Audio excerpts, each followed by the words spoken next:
Hello, everybody. Thank you for joining us for an exciting webinar, maximizing conversions with the checkout optimization.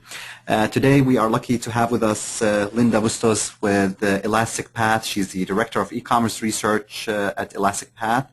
She oversees and she's a regular contributor to the Get Elastic e-commerce blog. It's probably my favorite e-commerce blog, and it's one of those blogs that I ask everybody at Invest to read regularly. With that, I'm just going to do a couple of quick notes before I turn the presentation to Linda. You're probably familiar with our webinars. If you want to ask any questions, there is an area in GoToWebinar where you can post your questions. We're going to collect those questions. We'll go through them, and hopefully at the end we'll kind of run through them and ask Linda to answer some of those questions. Since it comes up very regularly, yes, the webinar is recorded, and the recording will be available within the next 48 hours. With that, let me turn it to Linda. Thanks, Khalid, and thanks everyone for joining us today. Okay, 1 second, Linda, and I'll make you the presenter. And okay. Here you go. Go for it, Linda. The floor is yours.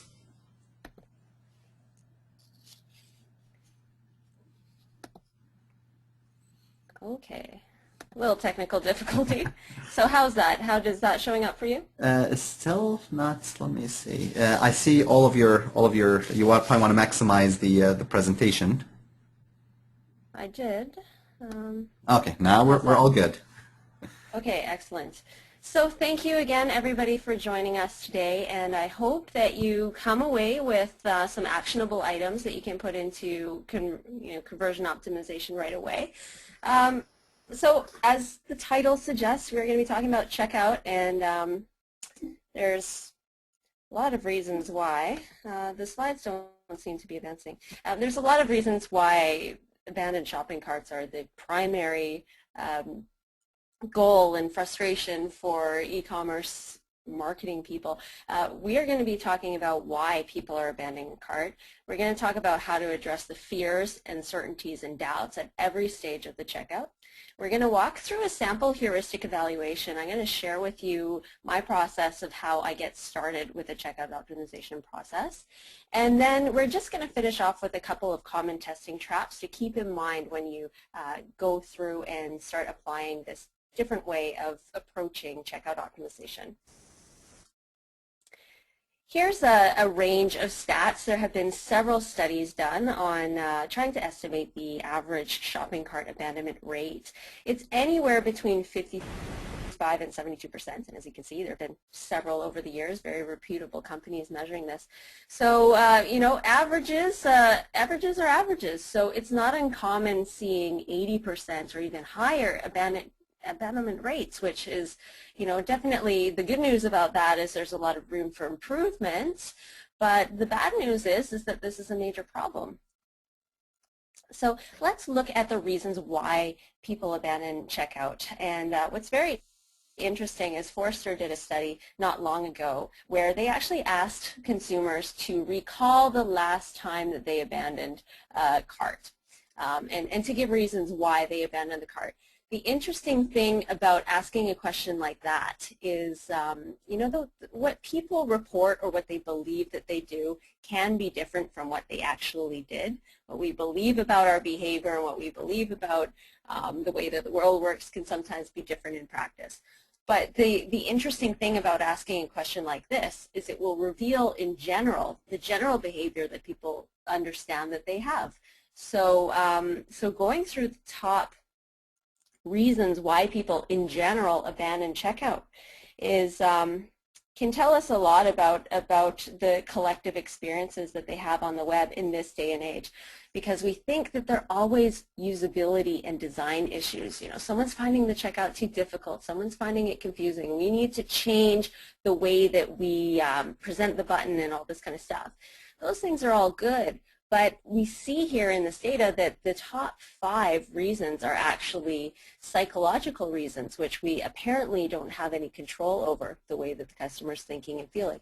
So shipping and handling too high at 44%. This should come as no surprise. There have been several studies and surveys done for consumers, and it's always on top, the #1 thing that consumers want from a website. And now, unfortunately, it has become an expectation because it's the free shipping has just the free shipping offers. So many websites have made it free shipping all the time, free shipping at very low thresholds, and many consumers will not even shop with the website unless it offers free shipping. And so whenever shipping and handling prices are presented in the cart, that creates that psychological resistance right away, which we need to work to overcome. It's not impossible to overcome any of these fears, uncertainties, or doubts, but it just takes a little bit of finesse and a little bit of strategy. And my slides don't seem to want to advance. Okay, so 41% were not ready to purchase. And again, can you twist someone's arm and force them to be ready to make a decision? Not necessarily, but we're going to look at some ways to overcome this resistance anyways in the way that you message and in the way that you plan your checkout. 27% just want to compare prices. Now this is actually more of a way that people shop. If somebody is a comparison shopper, it's very hard to change them into a person who does not comparison shop, because it's almost like a personality trait. And with all of the comparison engines that we have and search engines and the ability to compare offers in real time, this behavior is entrenched in our online society, and there are ways to address that behavior as well. 25% felt the price was higher than desired. One more time, we can't get into somebody's head and change their expectations, but we can present more value in the entire purchase, which can help ease those fears. And 24% just want to save it for later. So we need to make sure that we're creating urgency, but at the same time creating the shopping cart so that it works for people who want to come back later. Now, interestingly, the next set of 5 reasons are all things that we can address with website design and usability. Design and usability, super important. But when we look at the data, required registration, the site was asking for too much information, the checkout was too long and confusing, the website was too slow. That's a big one, especially with mobile commerce right now, and not enough information, the reverse of too much information. All of these things are really, the onus falls upon you and the marketing team to accommodate all these fears. But I think as optimization experts, we think these things are much more important than they are, but they're really in the very low percentages that recall, that these things are problems. And one of the reasons why is, we are more sophisticated as websites. Websites have gotten faster. The best practices are out there, so there's not as many sites that are causing people to want to register, and checkouts have improved. Form usability and web design, JavaScript, all that kind of stuff has improved in the last 10 years, and so online shopping getting easier. However, it's not as high on a priority list as the fears, uncertainties, and doubts that are going on inside the user's head about their purchase decision. And one of my favorite quotes from Dr. Flint McLaughlin of Marketing Experiments is, "Conversion happens in the mind, not on your website." Now, online shopping has eliminated a lot of this type of scenario, but this long lineup outside a donut shop just illustrates that people will put up with a very bad process to get something that they really, really, really want. It's amazing the amount of pain that we'll go through to get that little pellet of food that is so desirable. And the same thing is on websites. So in my experience with doing conversion optimization, some of the most interesting cases are when you get a checkout process that is so obviously broken. I mean, it just violates all of the best practices, and yet it has a decent conversion rate, and you do all of the fixes and the usability issues, and it's like shooting fish in a barrel. You're expecting to get a really high increase in conversion rate, and then you get kind of a mediocre one. And you scratch your head a little bit, but what can be going on in these situations, and this one particular that I'm thinking about, is the product had no competitors, no real competitors. It's a software product, and even though the checkout process was bad, the desire for the product would make people work harder to get through the checkout. So you want to be able to present your offer from your homepage, from your landing page, from your marketing materials, email, your PR campaigns, all that kind of thing, to not only set up your products but also your business value propositions, to really create this mentality that it's worth it to work hard to get through the checkout, no matter how long the form is, or no matter how many steps in the checkout, or what hoops I have to jump through to get this. I want to get this. So if you have a good, strong value proposition and you've done a good job of communicating it throughout, you will get higher conversion, because psychologically people are more committed towards actually finishing the process and jumping on the phone if they need to. So here's an example of Zappos.com. They have the most coveted value propositions. Not only do they have the ridiculous 365-day return policy and free shipping both ways, but actually on leap year, February 29th this year, if you ordered on February 29th, you could technically return your item on February 28th, 2015, and still be within their return policy, which is amazingly crazy. And we don't all have the luxury of being able to support these kind of loyalty programs and customer service. We just don't. Not everyone can offer free shipping all the time. Sometimes we can only offer it on certain items or certain times of the year, and that's fine.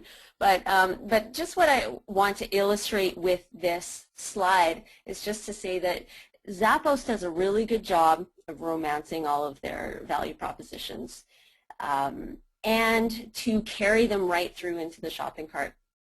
As we always work on landing pages and home pages and do a good job at really reinforcing why people should stick around and shop with us. And on the product pages, we've got these rich product descriptions that are enticing and all this kind of thing. But when someone gets to the checkout, their eyes are going to just to that white space there. They're not looking up in the header section. They're not necessarily gravitating towards the right-hand side, which is, we all know about banner blindness, and the right-hand column is often where there's advertising and just not very important information. So the best place to put your value propositions is to repeat them in the user's eye path, in the white space of the shopping cart, when they're scanning their product thumbnails and the prices and scrolling down to see the total. If you can bake in value propositions into that area and reinforce it, whether it's a 365-day return policy or something that makes your business stand out and communicates that you are the only business they should consider, and that they shouldn't go and head back to the search engine and find 2 or 3 other alternatives. That is going to help overcome that psychological resistance. Now let's look at the rest of the fears, uncertainties, and doubts that were presented in the Forrester research. We're going to actually break them down one by one and talk about strategies for handling them. So the top one is the sticker shock, the surprise and the despair that we see when we realize that it's going to cost a lot to ship this item. And what's interesting is consumers don't always make rational decisions. And some famous research put out by the Wharton School of Business tested to see if consumers would prefer a $6.99 shipping offer, which is just only worth $7, or would they rather take a discount that cuts the purchase price by $10. Take a guess which one won. It was the shipping offer. People would rather pay a little bit more for a product irrationally than to pay for shipping. And there's a lot of reasons why this could be. We expect the value of a product to not change depending on the discount that we get, right? Some people are already willing to pay a certain amount for a product, but I think we feel like shipping expense is a tax, a convenience tax, or we feel that we should be entitled to having free shipping, but it's really interesting. So one thing to think about when presenting offers is, testing offers and that kind of thing, but also to understand, more importantly, to understand that consumers aren't acting rationally all of the time. And CY is a email remarketing firm, and they have studied over 60,000 abandoned carts and tried to analyze. Actually, this one is over 350,000 abandoned carts, and trying to see what price points does abandonment spike. So they found very low. The lower the cart total, the higher the abandonment, and then it spikes again at around $100 mark. It's the lowest at around the $100 mark, and then starts spiking again, up around $250. The interesting thing about this, now, why is it so high at low value? Well, the shipping charge, if there is one, is going to be a higher percentage of the product that's sitting in the cart's cost. And so that really, really, makes somebody step back and think, well, should I just drive down to the street? Do I really need to buy this product online? Can I go to Amazon with my Prime membership and find something, that is going to ship to me for free? Those kind of things. So we have to understand what's going on at the lower price points. And when you do your checkout optimization, it's a really good idea to actually bucket your abandoned carts and understand your rates at different price points. So you'll be able to bake in messaging, or even maybe make high-level strategic decisions about your marketing offers, and whether you can afford to offer free shipping. If you run the numbers and say, maybe we could recover 25% of these abandoned carts at a low value if we offer shipping, and play around with that. It's more than just testing on screen. You have to think about business issues, but bucketing and turning your data into smaller chunks and seeing what's going on there is really going to help you get into your user's head. Now, presenting things in your checkout, this is a very interesting case. This is Macy's, and understanding that there is the best conversion rates at around the $100 mark. What they've done is made this very prominent, that there's free shipping if you hit that $100 mark, and for a very large range of products that Macy's has, it's easier for someone to go back and maybe buy a few things. Every single business will want to approach this differently and test thresholds. We tested thresholds for the Vancouver Olympic store and found that there really wasn't a difference in conversion rates between $60 and $100 cart threshold. So it's something that you'll want to test with your particular product, your industry, but it's definitely something where putting that very prominent can help somebody to go continue shopping, boost up your cart total, and actually, overcome that shipping psychological, problem that happens. Here's another way of presenting that, and what I like about what OfficeMax is doing here is they put it right in the user's eye path. So as you're scanning down the totals, to see that little call out that, hey, you're pretty close to getting that carrot of the free shipping is helpful. What's missing from this page, take a second, if you're keen, you'll have spotted that there's no continue shopping button in the iPath, and that is an omission here, because to get that carrot, there should be some kind of a call to action to continue shopping, or a way out of the cart page that's very easy to see. I was not ready to purchase the product. Can you twist someone's arm and make them purchase faster? Well, One thing you can do is accommodate them and just understand that a lot of people are using the cart as a wish list, and sometimes decisions have to be made, talk it over with the spouse, or get approval from the boss, or just have this cooling down period of whether you really can afford it, especially in this economy. So keeping items for 14 or 30 days, or in Amazon's case, keeps everything for 2 years, or indefinitely. This is helpful because cooking, and it's called persistent cookie, will help save those purchases. And interestingly, the higher the cart total and the more the customer has worked to build that cart, and the more value that is on the table with this particular purchase. If somebody abandons and has to come back and start over again, and they've had a very large cart, now you've lost a potentially very high sale.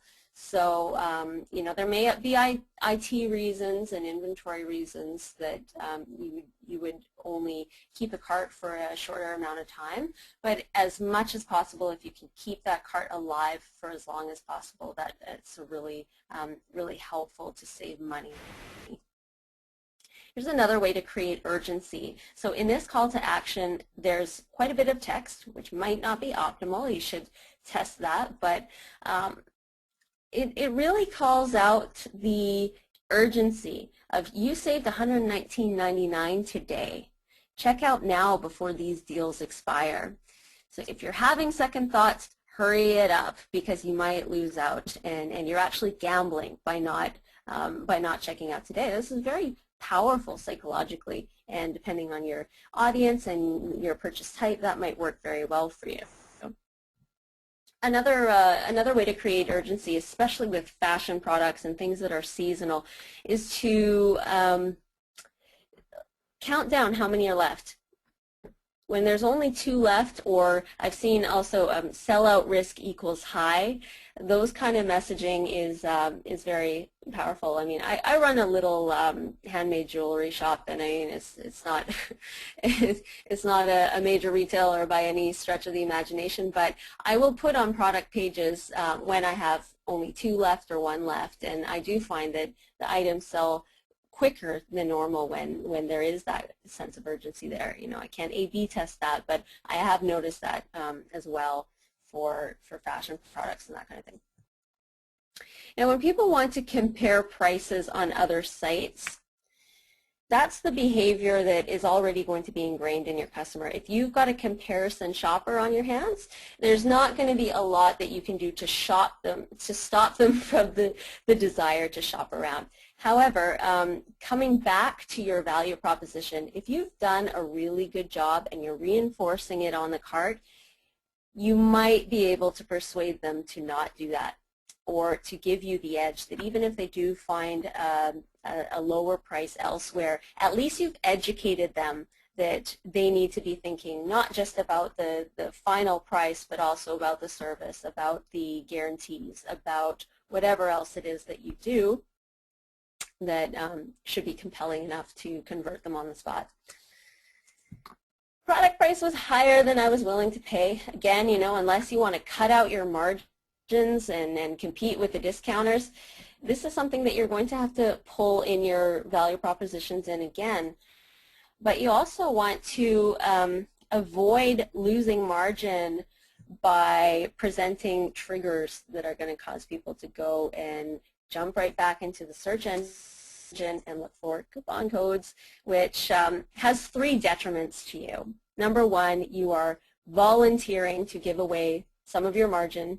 Please, we spent pay-per-click money on you, email campaign, retargeting, whatever, and now we're going to give you a discount. We're going to eat our margin that way. We're going to give a commission to an affiliate that did not refer the sale, and we are also going to train you to, every time that you shop with us, to do the exact same behavior and jump into the search engine and lather, rinse, repeat. And that's what we want to really avoid if we want to stay in business, want to keep keep profits high, because really it's very, very common behavior.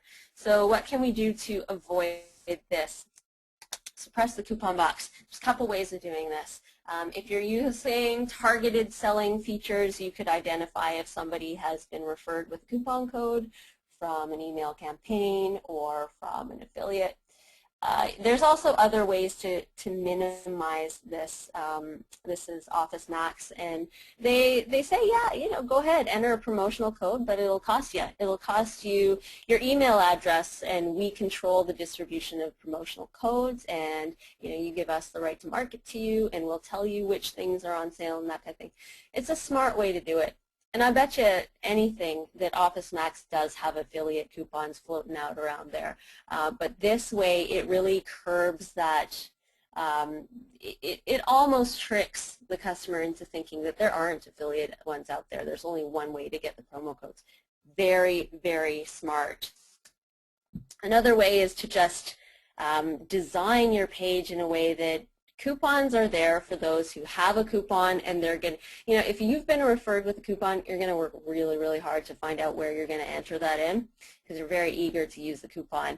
If you haven't been referred with a coupon, you're probably going to ignore those gray buttons and just go straight for the secure checkout.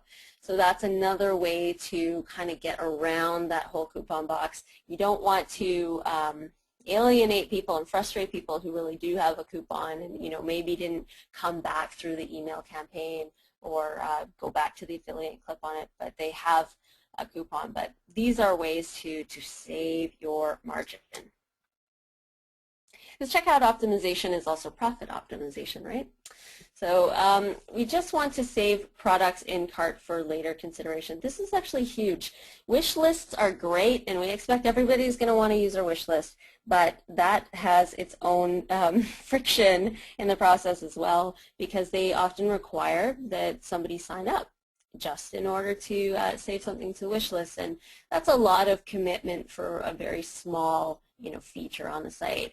So oftentimes fill up the cart and then needle it down and get it down to, you know, the actual items they're going to purchase. But even with things that are routine purchases that you would think would be a very quick decision, can sit in carts for quite a while. But there's also ways that you can you know, follow up with people if they have given you an email address in the first step of checkout. You might be able to follow up with a triggered email. However, this really only works if you have got the email address. You may also have somebody who has logged in and didn't check out, so they're a returning customer, and this is easier to execute. But just a note on triggered emails for cart recovery. You want to treat these emails just like a landing page, just like the checkout. You want to optimize these for conversion perhaps more than any other campaign. You want to avoid imagery like this one that might be, even on a subconscious level, a little bit offensive.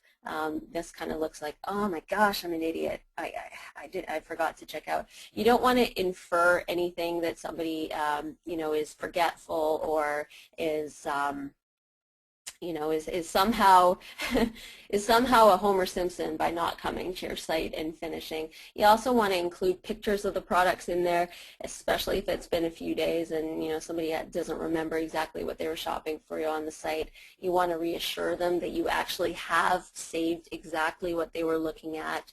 So there's ways that this particular recovery email could be improved. What I like about this email is that it does have value propositions at the bottom, and they're very clearly, nicely packaged there and very prominent. So that's a good point about this. Also, you want to be careful with offering offers, pulling the trigger too fast on offering discounts, because you are going to have people who are naturally just going to come back in 7 days. If you go to your web analytics and look up your days to purchase report, you can find out and see what the average amount of time is, that, or the number of visits as well that people are making to come back. And you don't want to train somebody to just abandon cart and guess what, I'm going to get a coupon. You know, it's another way of getting coupons. Number two, you don't want to you know, lose margin for somebody who would have been a full price customer. And that's just a caution with discounting in general. I think sometimes we can over promote and over discount. So shipping and handling costs were listed too late in the checkout process, and it's just been proven through surveys that people do want to see that before they check out. There are a lot of websites that are top converting that don't show it, and there's a lot of reasons for that.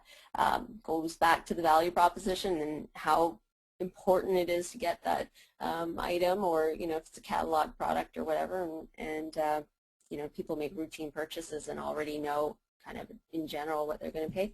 But we always want to do what people expect to see if we can help it. So shipping and taxes on the cart total page are great, but you also want to definitely play around with ways of presenting it and the way that it works, because just having it versus not having it might have an effect, but it really depends how you've designed the way that it works, where it appears, is it noticeable, is it usable, is it distracting from other calls to action on the page, that kind of thing.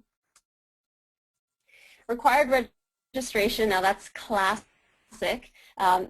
We're moving into the design and usability thing. So sorry, I forgot to make that transition. Now we're moving out of the psychological into the next set of 5. Required registration, 23% of shoppers will abandon just by seeing a required registration form without a guest checkout. However, not all guest checkout options, it's not just enough to have it. Okay, we added guest checkout, so we fixed the problem. No, it really, really depends on how you've designed and what approach you're using. So here there is a guest checkout, but is it obvious that it's a guest checkout? We see log in and create an account. No, there's no guest checkout. Here there is a guest checkout, but this is what happens with usability testing and what we've learned about the way that people use the web, even on a very subconscious level, is when we see an open field, our eyes go toward it and we just want to get through the process quickly, so start typing. So a lot of people at this stage will kind of bypass that checkout as a guest button. It's not prominently saying it's guest checkout. You'd have to actually look at that button and read it. And so sign in for faster checkout. Yeah, I want to go fast, and it just wants an email address and a password. So some users might mistake this for the first step of the checkout. And this is Home Depot. I think that there are a number of tests that they could do to actually improve this process. But always keep in mind that you present an open field. We're going to have this biological urge to want to go and start filling it in, and that can lead to confusion and frustration and problems. So is the solution to present something like this, where you're assuming somebody is a guest and presenting the form and getting them through there? Well, now you've just reversed the problem. Somebody who is a returning customer who's already gone through the pain of checking out with you before might feel by default that they have to start doing it again, because you've put the returning customer box over to the right, where we think that there is useless information and advertising and stuff that we don't need to pay attention to. So this is another layout that I would call suboptimal. And don't always copy Amazon, because Amazon's Amazon and Amazon's going to do what it's going to do. But this is one thing that I would give anybody the green light to copy and check out, is this way, this foolproof approach to initiating checkout. Very simple form, easy. Enter in your email address. This is a field that everybody needs to start typing into, whether you're returning or new. And then a very simple categorical yes or no question. You have a password? Yes or no. And it's very difficult to botch this up and start filling in the wrong section or overlooking something. And then the rest of the checkout is up to you. Site was asking too much information, and what we're talking about is form fields. But this is an extreme case. There's value in asking kind of these marketing segmentation questions, but you want to make sure they don't go to this extreme where they get very personal and they're useless. And in this case, the worst part of all is that they've all been made required fields. I'm shaking my head right now. I know you can't see me, but I'm just shaking my head. So asking questions like what sports you participate in the most and what shoe size do you wear is really, really getting creepy.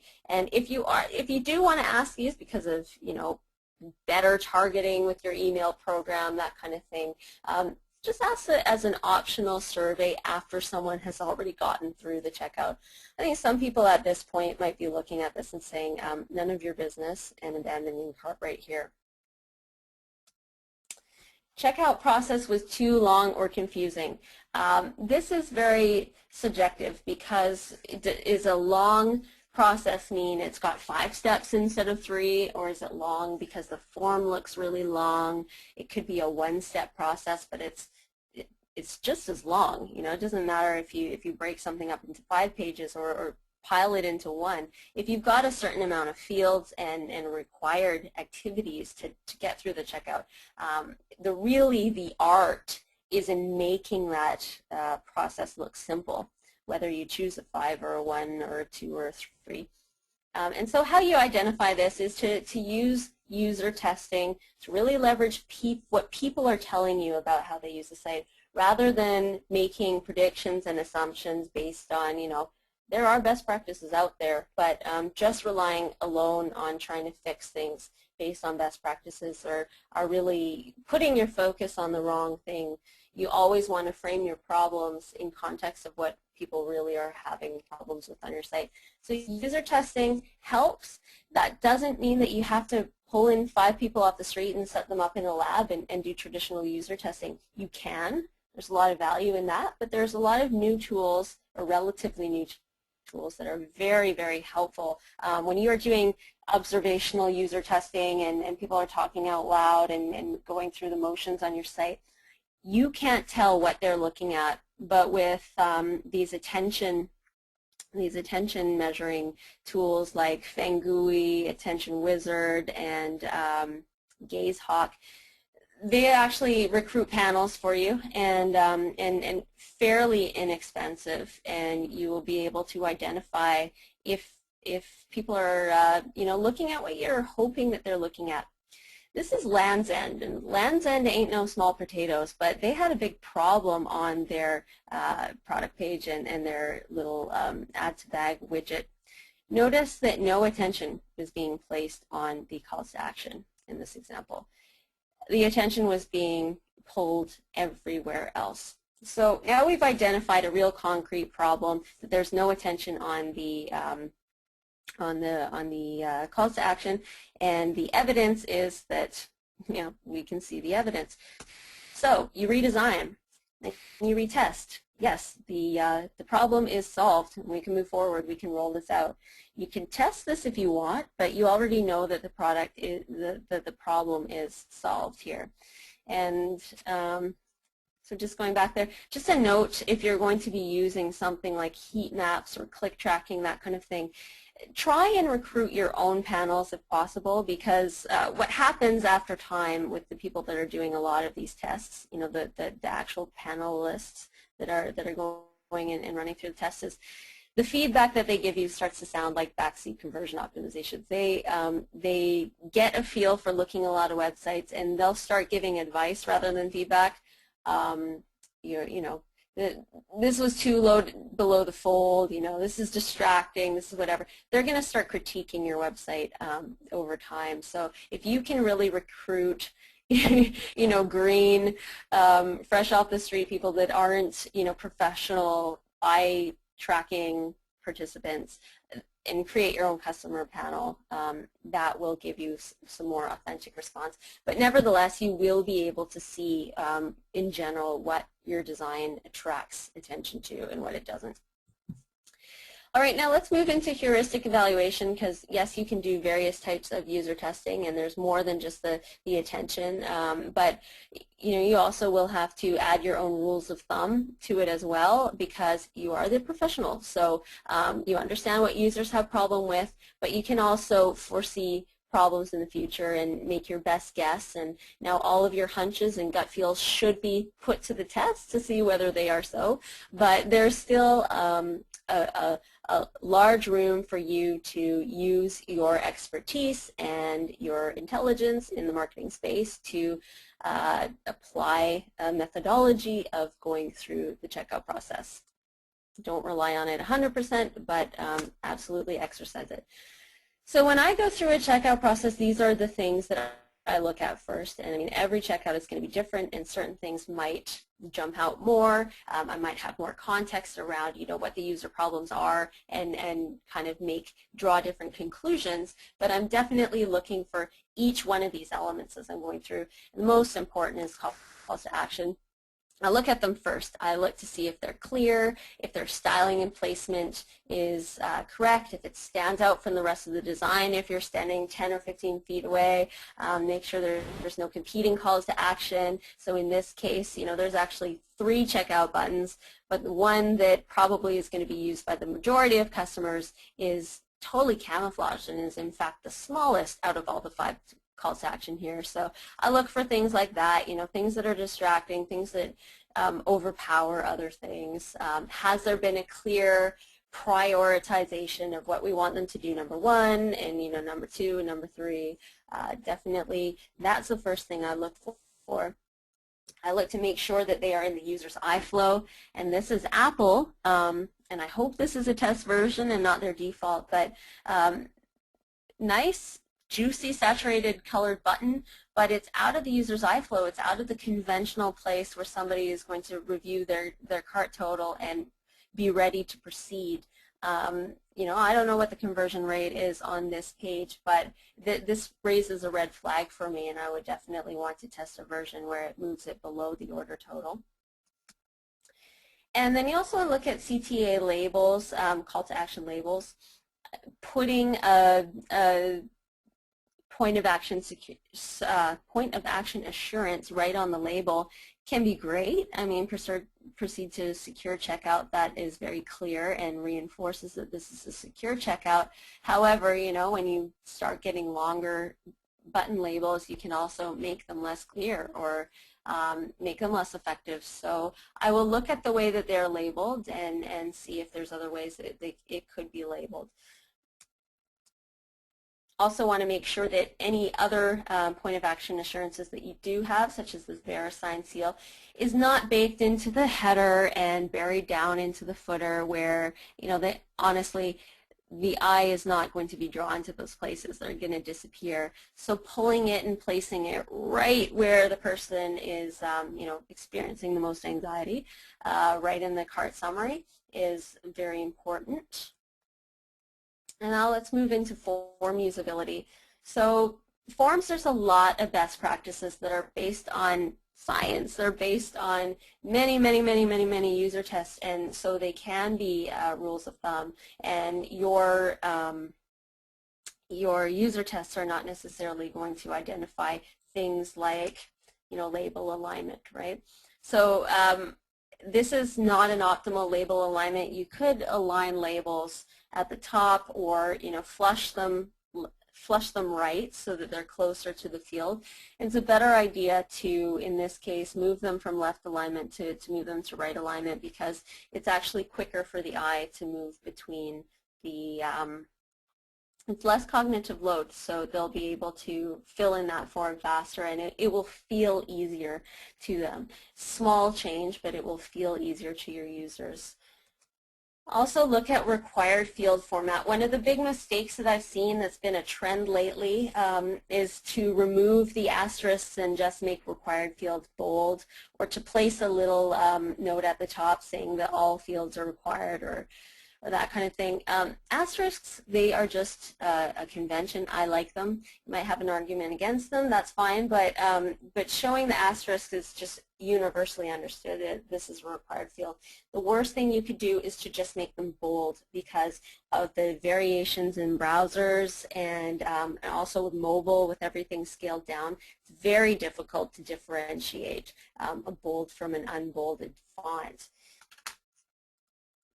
I also want to look for flexible inputs, because not being able to handle the various address formats and telephone number and postal code A big thing for me as a Canadian shopper is hitting a form that does ship to Canada but doesn't accept my postal code input. It's formatted for a 5-digit numerical code. That's very frustrating. So especially if you're selling internationally, look into that. And also localization tools. This is very smart. This is Victoria's Secret, by the way, and what they do is they've moved the country, which is usually squashed down at the bottom, moved it up to the top, and what's really great about that is after you select your country, it will load the appropriate form that might remove certain fields, you know, depending on where you live, if it's not necessary, or will put in certain codes. I mean, especially when you get overseas to Asia, there are different inputs. Sometimes they'll ask for the last name and then the first name second, just cultural things like that. So, so if someone's really serious about selling internationally, I will look at their localization tools and the way that their form functions based on country. And also tabability, can you easily move through the form just by using your tab button? And tooltips and instructions. So, you know, are they used properly? Are they easy to understand? Measure how many people are actually activating this in the checkout, you know, through event tracking and that kind of thing.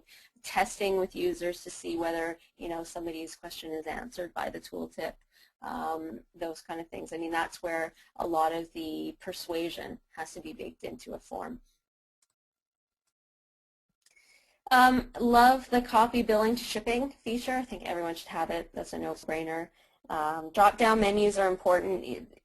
The usability of them, I mean, the longer your form is, especially if you have states and provinces lumped in together, then it gets a little bit more difficult to use them, and that's why, you know, doing a localization at the top will be able to load the appropriate and shorter drop-down menu, removing the provinces or removing the state.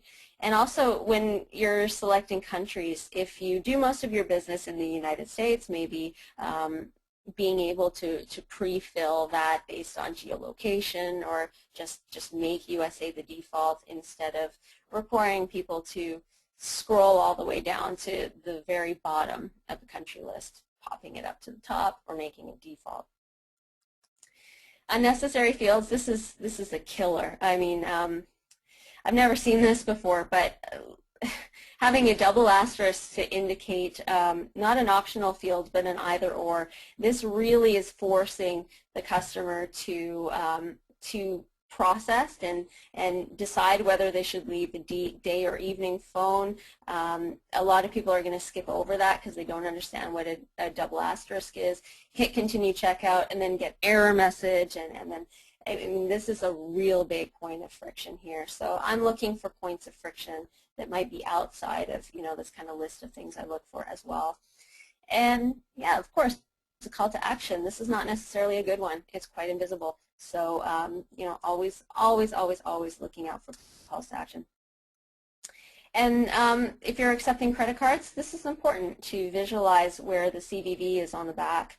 A lot of people are understanding where the CVV is on the back, but these days. But a second point of friction as well is that there's a lot of misconception of why you're asking for the card security code. It's not overtly clear that them giving you their security code is actually going to be secure. You need to communicate that that you don't store that code because that's in consumers' mind, that's the only protection that they have. Or it's like asking for, okay, give us your email address and give us your email password as well. You know, so so we can access your card. That's a big point of friction. So if you can explain that we don't store that and show someone visually where to find it, is very helpful. Also, clear error handling. This is not a good example. When you put the error message up at the top and the user has to scroll down and find the field, and the field isn't highlighted, that's very frustrating. This is equally as annoying, and obviously nobody's going to click checkout without filling anything in, but this is just to illustrate that it's difficult to follow when no fields are highlighted. So the best thing to do is highlight exactly where in the form the error is and explain right there what the error is. And inline validation also that happens as a person taps through the form instead of waiting till you get to the very end and hitting submit. It validates as the person goes is very helpful. Well, there's a lot of statistics about that that show that that this is very, very, very helpful in improving success rates and satisfaction rates. I also want to do a browser test. I mean, Apple is more and more and more popular. We've got Chrome that has really stolen some market share from Firefox and from Explorer. You've got all the mobile browsers. You just really want to be diligent in testing that because you know, this is a website that I like to purchase from frequently, and I'm the kind of person who goes and jumps on the phone and jumps through all of those hoops in order to get this product, but every single time I go to the checkout I can't get past this point. And it hasn't been fixed. So split path testing. Now, honestly, this isn't the place where I would start. I'm a believer in fixing the fields and the process and the design and the psychological things that are going on in the process before trying to break it out into various, you know, testing 3 against 1, against 5, that kind of thing. But there is definitely a case to be made that when somebody is presented with one of these bars, it looks longer and harder when there's like 6 different steps.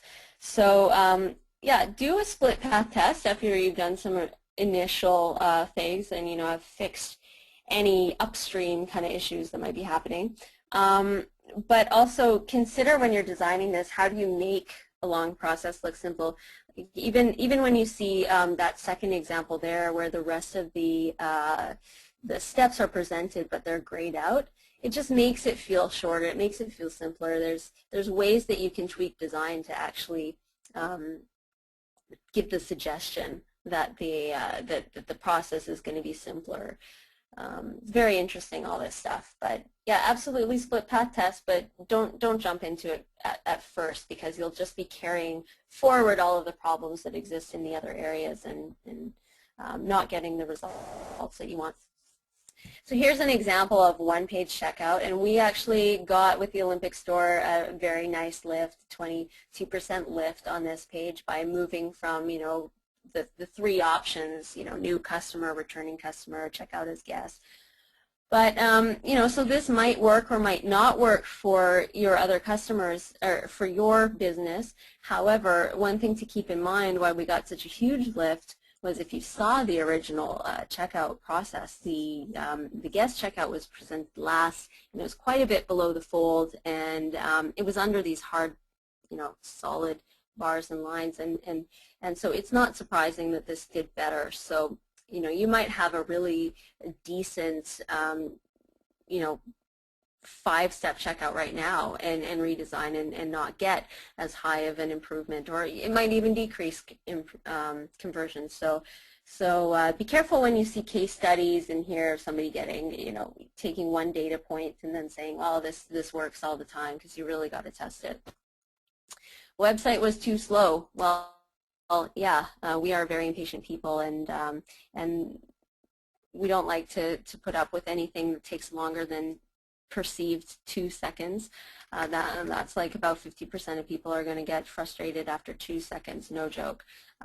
That's Forrester and Akamai's statistic. But there are things that we can optimize. I mean, obviously you can optimize for page load speed in a variety of ways with your web designer and developers and IT people.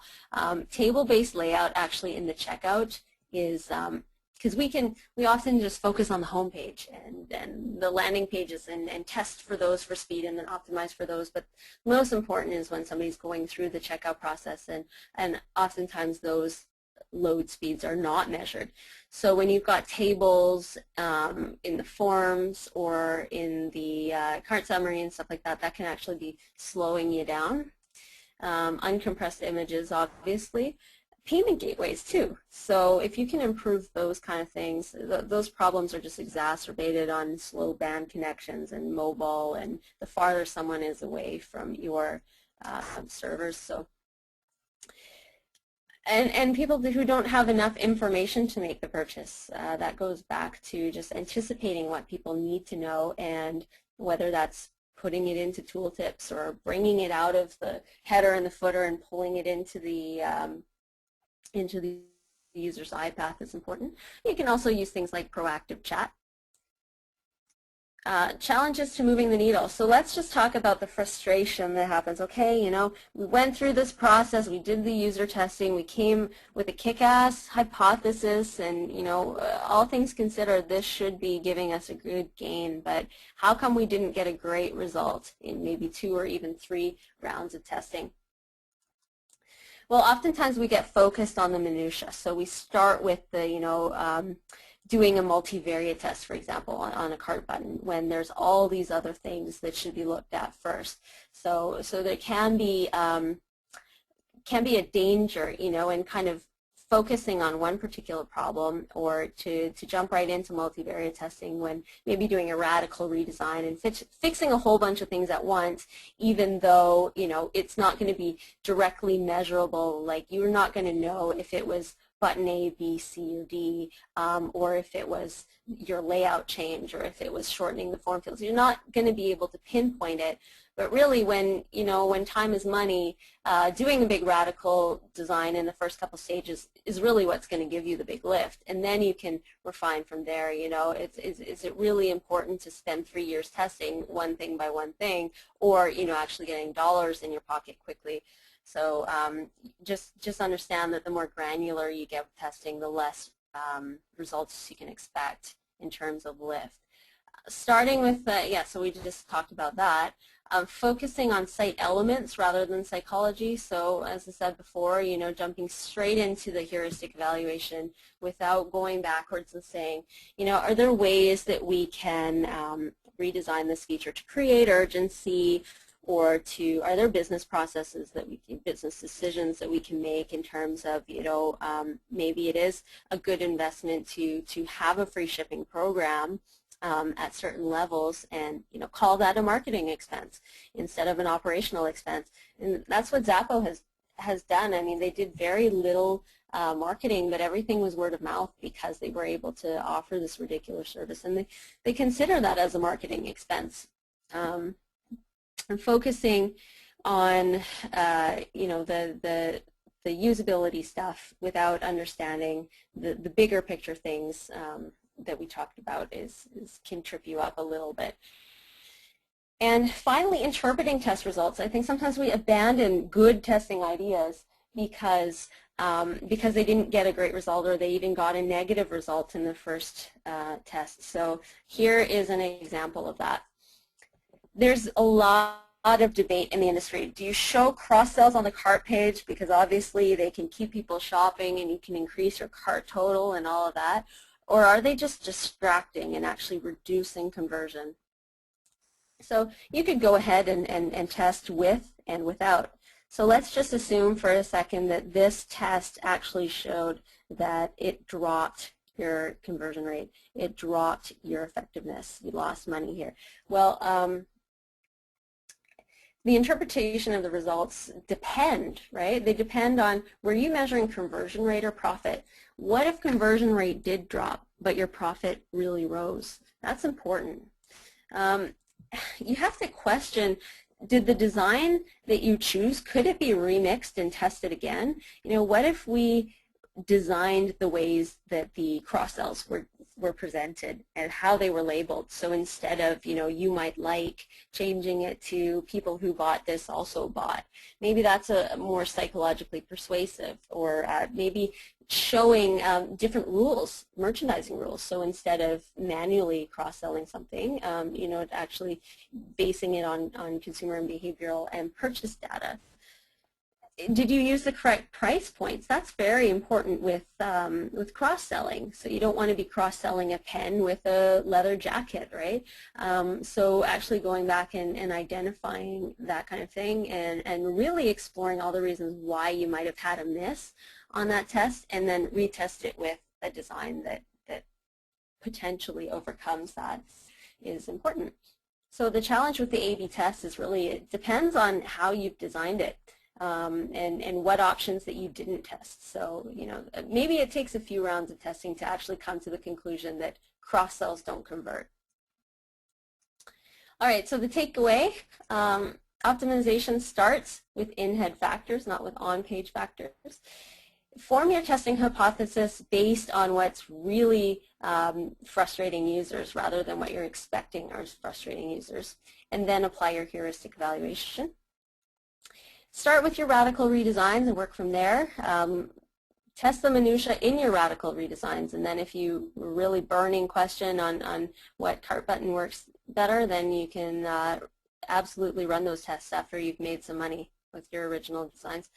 And yeah, interpret your test results with some healthy skepticism. You know, always question why the results happened and could you have gotten a result with a different approach of doing things. And that is it. So I think we will have time to open up for questions, I hope. Definitely. So we'll take a few minutes. I see lots of questions that came through. So let me kind of go through those. Excellent webinar, by the way. Definitely enjoyed it tremendously, and even from the questions that came, I can tell that people were very engaged. Let's go through some of these questions. Now, I wish GoToWebinar can redesign the question portion of their presentation of their software. There's lots of questions about the webinar recording. Yes, we will make that available. I had mentioned that at the beginning, within 48 hours. Let's see. Let's see. Here's a question asking whether you think it's a good practice to trick customers by showing that there is 2 items left while the reality, the warehouse is full of items. Do you think people will get angry if they discover that? Do you think it's a good practice or not? Oh, I definitely don't. I didn't mean to say that you should trick people at all. No, absolutely show what you really have. It's a trick in the sense that it's a psychological persuasive tool. So definitely make it accurate. Don't just throw that up there to deceive people. But it's a tool / trick / tactic / tip, that kind of thing. That's the context I meant. Very good, excellent. How do you feel about eliminating coupon affiliates completely and maintaining only a branded coupon page? Well, you know, affiliate coupons are really, you know, oftentimes the bread and butter of your affiliate program because that's what affiliates want, right? They want codes and they want better codes than the other affiliates and stuff like that. So it would be a big decision to actually, you know, change that affiliate relationship, which you can. I mean, a lot of affiliates will accept ways of promoting you just for a commission without a discount. I really think that that it's better to have fewer full-paying customers than a lot of discounting customers, just from terms of profitability. So if you can control the coupons and create your landing page and optimize it so that it outranks the other affiliate pages if you have them, or, you know, show on the product page, you know, where people can get coupons right away. Yeah, that's huge. That's killer. But, you know, the other question too is why have affiliate coupons at all? Are they really helping you, or are they creating a lot of work for you for very little margin? That makes perfect sense. Do you think that the presentation that you gave applies to websites selling perishable products, flowers, for example? What are your thoughts? Yeah, absolutely. I mean, we're basically looking at a conversion funnel. So you'd have to think about it in the context of, you know, if somebody's buying for an event, are they needing this immediately? So you might have to think a little bit more about, you know, the actual kinds of questions people are thinking about on the shopping cart. They're going to be thinking about, you know, when can I schedule this? What gifting options do I have? So your checkout might have different nuances within it that you have to think about, and definitely every business will have some extras, you know, that weren't necessarily covered in the examples here. Okay, excellent, excellent. Let's take the last question, and before I give you the last question, I want to remind everybody that we have an upcoming webinar. We do these webinars monthly, so our upcoming webinar for next month is going to be focused on the product page redesign. It's going to be done with my partner, Ayat Shikari, and we will send an email announcing that. Last question, Linda. What do you think, what's your favorite testing tool, A/B or multivariate testing tool? Okay, well, before I answer that question, if Khalid, you want to pass along the rest of the questions, I'd be happy to blog my answers and share them with you all. Yeah. As far as testing tools, I mean, yeah, I mean, Google is free. I mean, there's big advantage to that. But I mean, if you really want to get into, I mean, if you want to get into deeper testing, I like the tools that allow you to do segmentations, that allow you to, you know, kind of weed out new visitors and returning visitors, or only test on new visitors. Those are like really important things that can impact your data. So I have to lean towards the more expensive tools. So I don't like using complicated and expensive tools just in general, but you know, it really is going to be dependent on what's going to give you the best data. So I'll put you on the spot. Give me a name of one of those more expensive tools. Test and Target. Okay, I figured you'd go there. Excellent, excellent. Well, Linda, I'll definitely pass the questions to you. There's plenty of other questions, so I'll go ahead and send you those. So everybody, Linda promised to answer those questions. I'm guessing we'll see maybe 1 or 2 posts on Get Elastic. Is that a correct assumption?